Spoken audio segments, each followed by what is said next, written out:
Good morning students. आज हम लोग इवेंट मैनेजमेंट की क्लास में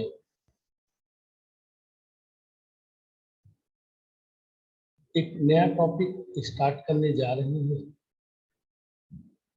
जिसे हम लोग डिसीजन मेकर के नाम से जानते हैं। तो आइए देखते हैं कि आखिरकार डिसीजन मेकर है क्या।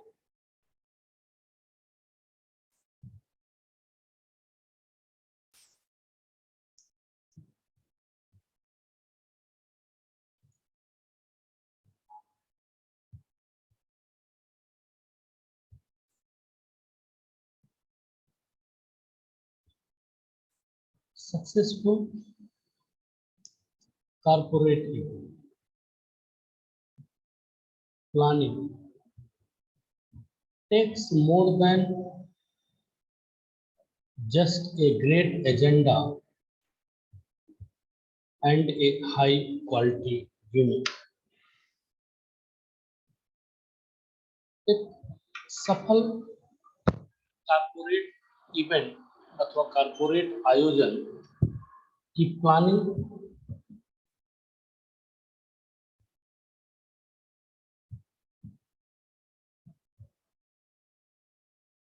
एक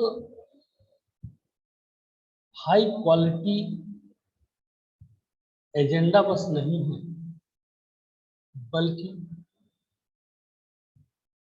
हमें उच्च गुणवत्ता वाले वेन्यू अर्थात स्थल की भी आवश्यकता होती है।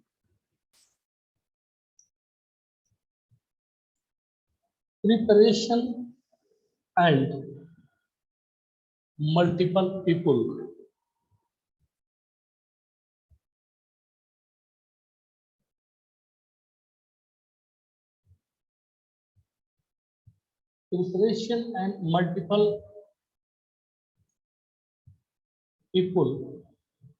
in varying roles must all participate in order to deliver and execute worthy events.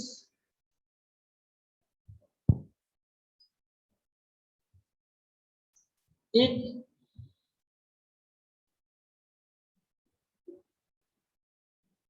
कार्यकारी या कार्यवाहक एवं योग्य इवेंट्स का आयोजन करने के लिए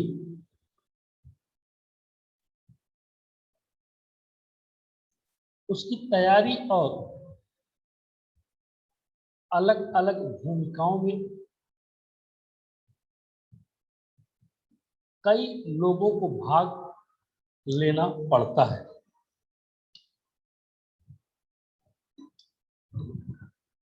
Key stakeholders must be involved throughout the process. जो प्रमुख हितधारक या शेयर होल्डर्स होते हैं, उन्हें उस पूरी प्रक्रिया में शामिल करना आवश्यक होता है।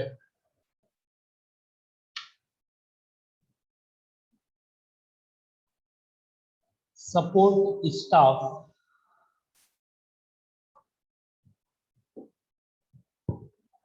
must have clear direction and the point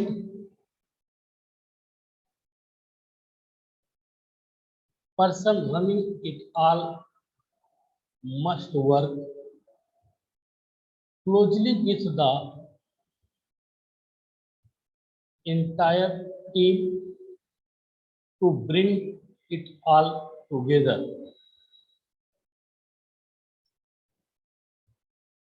support staff जो होता है या ऐसा स्पोर्ट स्टाफ जिसे हमने सपोर्ट के लिए रखा हुआ है को स्पष्ट दिशा एवं निर्देश होने चाहिए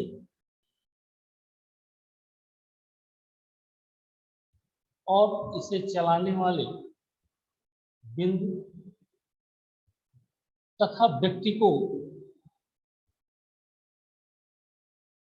पूरी टीम के साथ मिलकर कार्य को करना चाहिए ताकि सभी स्टाफ को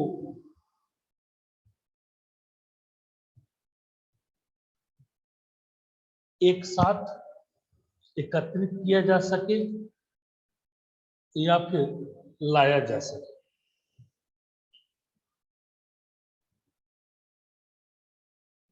Depending on the scope of the events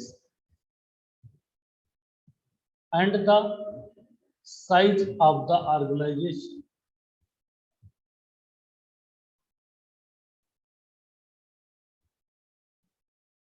means events के स्कोप तथा उसे ऑर्गेनाइज किए जाने वाले संगठन के आकार के आधार पर there will most likely be one or more executive involved in laying the groundwork. जमीनी कार्य करने में या जमीनी कार्य को करने के लिए एक या एक से अधिक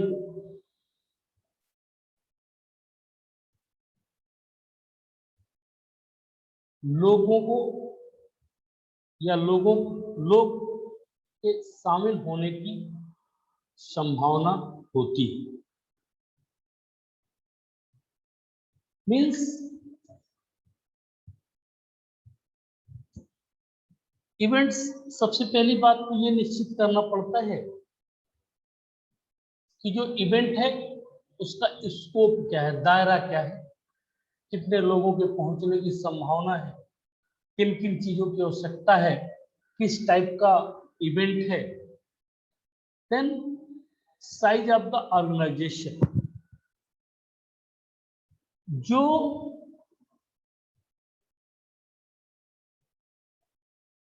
इवेंट्स ऑर्गेनाइज हो रहा है या जो ऑर्गेनाइजेशन इवेंट्स को ऑर्गेनाइज कर रहा है उसके साइज को आधार मानते हुए उस पर कार्य करने वाले लोगों को एक टीम बनाकर किसी एक आदमी के साथ उसके दिशा निर्देश में कार्य करने के लिए उसे छोड़ दिया जाता है।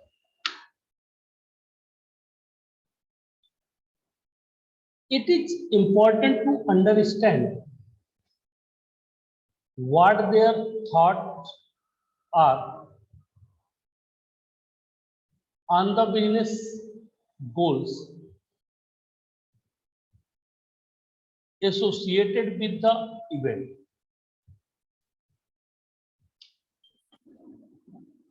यहाँ पर ये समझना अत्यंत महत्वपूर्ण हो जाता है कि किसी भी इवेंट अथवा आयोजन के साथ उस इवेंट्स के बजट तथा उसके एजेंडे के बारे में हमें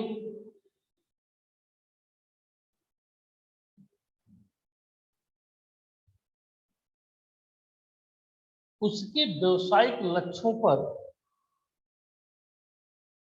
उनके विचारों को जानना आवश्यक हो जाता है।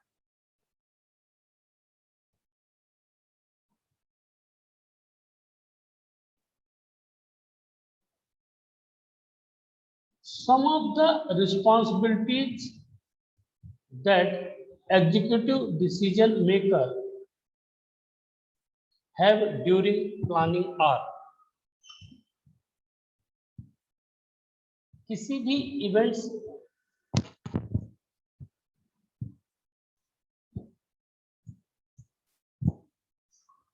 की प्लानिंग करने के दौरान ही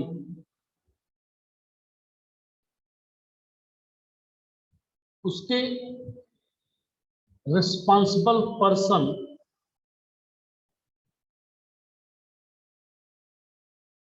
जो निर्णय लेने पर सक्षम होते हैं उनकी कुछ जिम्मेदारियां बनती हैं, ये जिम्मेदारियां होती हैं जो निम्न है। पहला,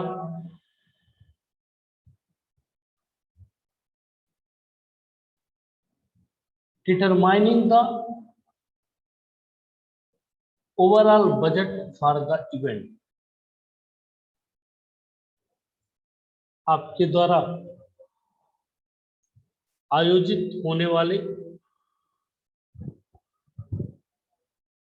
आयोजन के लिए पहले से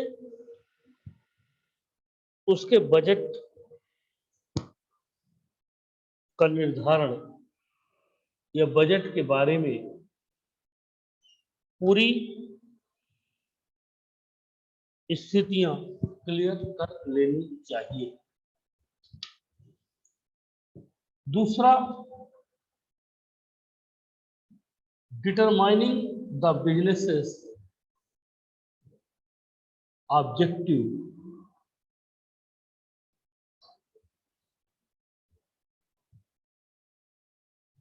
theme and tone of the events.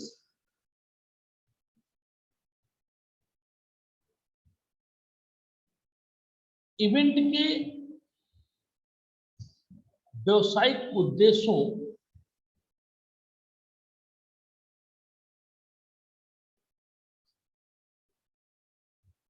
तथा उसके विषय एवं उसकी टोन का निर्धारण पहले से करना पड़ता है।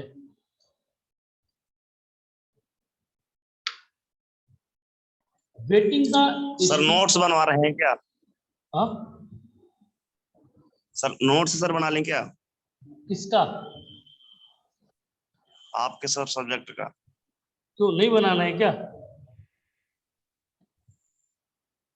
अगर सर आप इसी तरह बोले तो अगर जहां जहां बीच बीच जैसे रुक हो जाए तो बनाऊं मैं। नहीं तो वो तो तुम्हारे पास रिकॉर्डिंग पूरी रहेगी ना, मैं तो इसको तो उसमें अपलोड मालूम नहीं कर, तो यूट्यूब में अपलोड कर देता हूँ। जी सर वो तो मालूम चलता है। हाँ तो इसको यूट्यूब में जब मैं अपलोड कर दूंगा तो तुम इसको जितनी बार सुनना हो उतनी बार जी सुन लेना। ठीक है, तो जो लिखना हो जैसा लिखना हो अपने हिसाब से कर लेना जी इसको। सर। ठीक है। जी जी जी जी सर। तीसरी तीसरी जो उनकी जिम्मेवारी बनती है वो होती है waiting the speakers and activities. Means जो हमारे आयोजन अथवा कार्यक्रम के लिए स्पीकर्स वक्ता है तथा उनकी गतिविधियां एक्टिविटीज। मीन्स स्पीकर्स यहाँ आकर क्या करना चाहेगा या क्या करेगा, उसकी जो वेटिंग्स होती है वो हमें पहले से प्री डिटरमाइन कर देना चाहिए कि कौन सा स्पीकर किस समय से कब तक बोलेगा, इसके बाद अगला स्पीकर कब होगा। मीन्स ओवरऑल अगर सिनेरियो की बात की जाए तो वो ये होती है कि हम पूरी कार्यक्रम की रूपरेखा पहले से लोगों को प्रदर्शित कर देते हैं, जिससे वो अपना माइंड मेकअप कर लेते हैं। चौथा, अप्रूविंग मेजर एक्सपेंडिचर्स, जो उस आयोजन के लिए प्रमुख व्यय है, एक्सपेंडिचर्स हैं, उन्हें इमरजेंसी मंजूरी आवश्यक है। मतलब किसी भी कार्यक्रम के शुरू होने के बाद यदि किसी भी प्रकार की कोई समस्या आती है तो हमें वहां पर किसी के आदेश का इंतजार नहीं करना चाहिए, बल्कि स्वतः ही हमें अपने आप को हमेशा प्रिपेयर किए रहना चाहिए कि किसी भी प्रकार के एक्सपेंडिचर्स को पहले से अप्रूव कराकर रखें।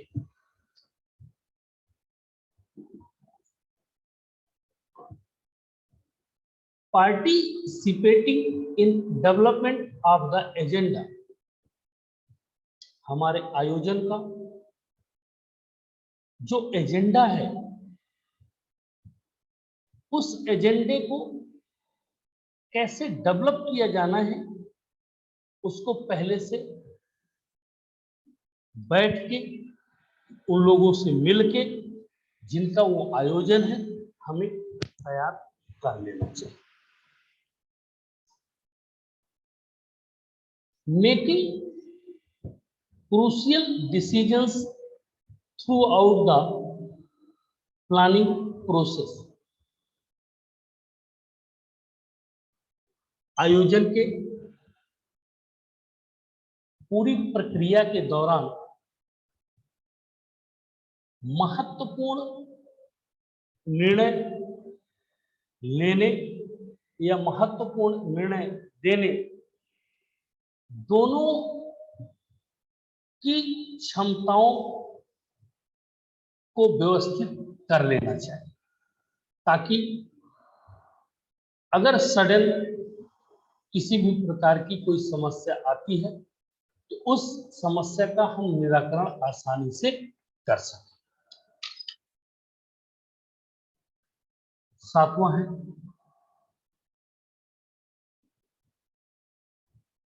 not only participating in and championing the events itself, but also the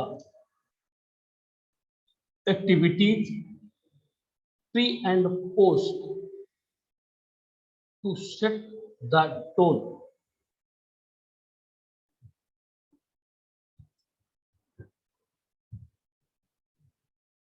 प्रबंधकों की पूरी जो टीम होती है वो न केवल उस कार्यक्रम अथवा आयोजन में भाग लेती है और उसे सक्सेसफुल अथवा चैंपियन बनाने बस से कार्य नहीं हो जाता है, बल्कि उसकी गतिविधियां जो एक्टिविटीज है को पहले और बाद में सेट करना आवश्यक होता है।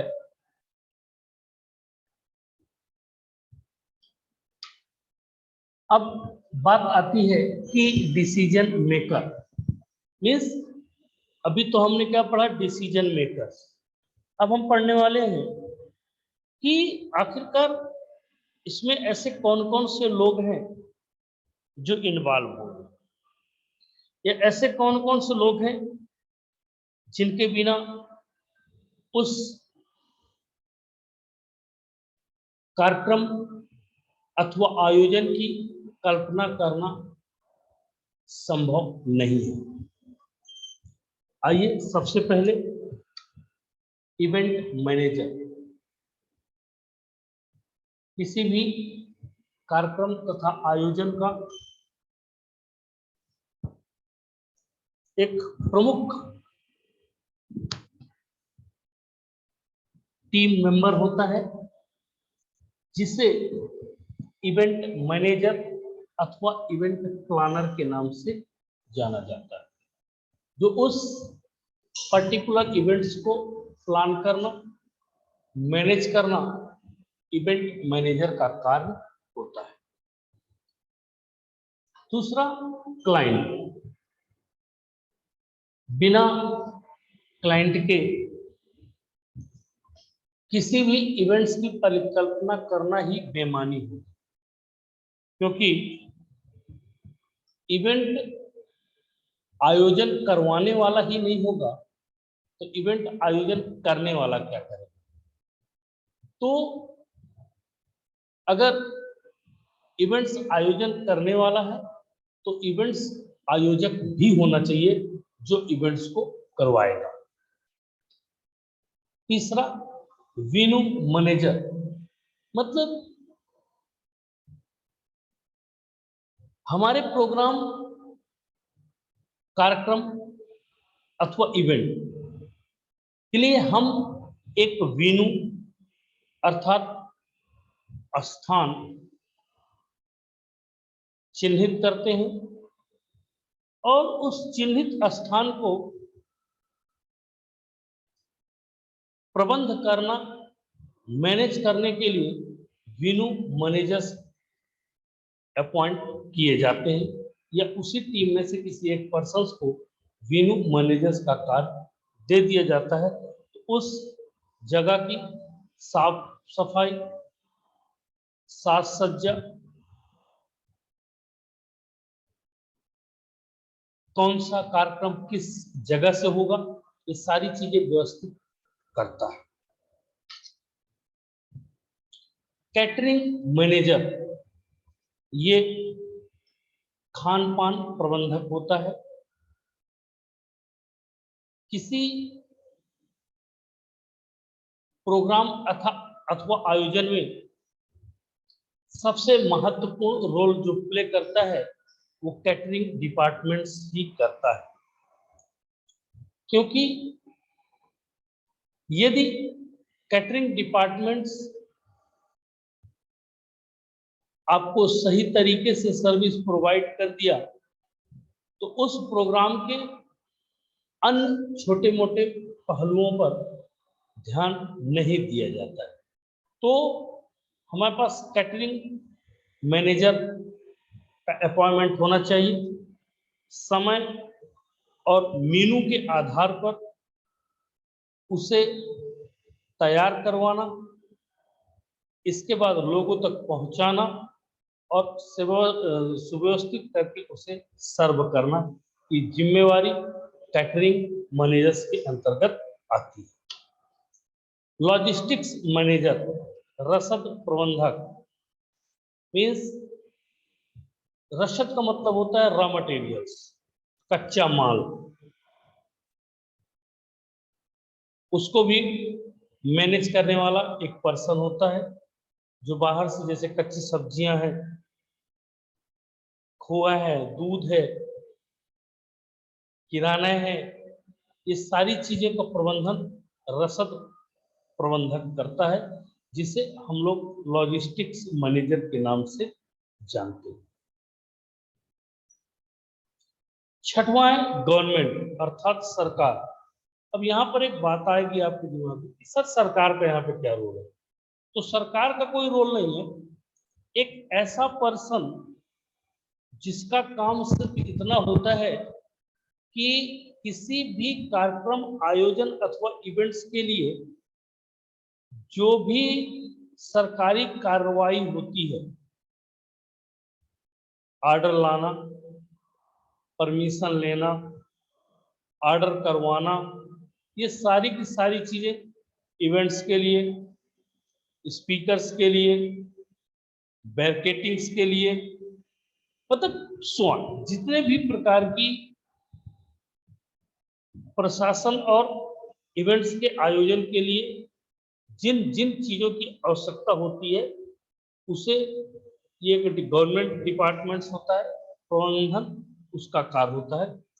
इसमें जैसे कुछ आयोजन अंतरराष्ट्रीय या धार्मिक आयोजन, क्योंकि इनके लिए स्पेशल परमिशन की आवश्यकता पड़ती है। आप बिना सरकार की अनुमति के किसी भी प्रकार के धार्मिक आयोजन नहीं कर सकते, ना ही अंतरराष्ट्रीय आयोजन कर सकते। इसके लिए हमें उस सरकार से अनुमति प्रदान करनी होगी, चाहे वो प्रदेश में हो और चाहे वो देश में। क्योंकि अंतरराष्ट्रीय आयोजन किसी भी राष्ट्र के लिए बहुत फायदेमंद है, क्योंकि उसकी आय का ज्यादातर हिस्सा उस राज्य या प्रदेश के काम में आता है जहां उसका आयोजन किया गया है। नेक्स्ट है सिक्योरिटी मैनेजर, सुरक्षा प्रबंधक।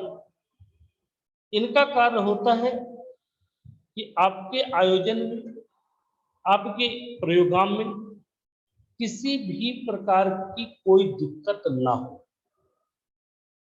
उस दिक्कत को दूर करने के लिए, उस दिक्कत को हैंडल करने के लिए आप किसी एक ऐसे पर्सन को ये टास्क प्रोवाइड कर देते हैं जो उस कार्य के लिए बेहतर होगा। नंबर 8 हॉस्पिटैलिटी मैनेजर्स, आतिथ्य प्रबंधक। जो भी आपके, क्योंकि हमारे भारत का मूल मंत्र है अतिथि देवो भवः, अर्थात जो मेहमान होता है वो देवताओं का स्वरूप होता है। लेकिन ये जब भी कोई इवेंट्स या आयोजन होता है उसमें आतिथ्य प्रबंधक का कार्य उस फंक्शन में आने वाले विचार, उन्हें मैनेज करने की जिम्मेवारी आतिथ्य प्रबंधक की होती है। नेक्स्ट है मीडिया मैनेजर्स।